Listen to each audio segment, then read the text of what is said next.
parinigan at may mga yung insidente hindi pa rin naayos.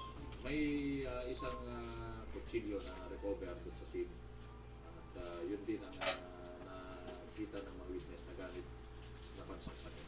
Inaalam pa ng pulisya kung dati na bang may kaso ang sospek at kung gumagamit ba siya ng iligal na droga. Hindi pa nagbibigay ng opisyal na pahayag ang sospek. Pero ayon sa kaanak niya, blanco rin sila kung ano ang dahilan ng krimen. Humihingi sila ng patawad sa pamilyang naulila ng biktima at sinabing handa silang makipagtulungan. Handa naman po kami magbigay kung ano pong makakayanan namin. Nakikiramay po kami kasi kilala naman po namin yung tao. Kumontak siya sa akin para sabihin na susuko siya. Tapos nag-inquire ako sa kakilala ng pulis. Nasa kustodiya na ng Parañaque City Police Station ang sospek na maharap sa reklamong murder. Jomer Apresto nakatuto, 24 oras.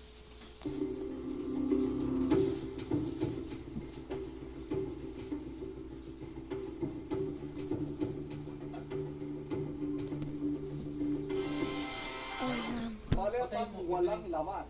Ganyan inilarawan ng ilang House Prosecutor ang pinasang tugon ni Vice President Sara Duterte kaugnay sa articles of impeachment. Nagtatago lang anila mga sagot sa teknikalidad.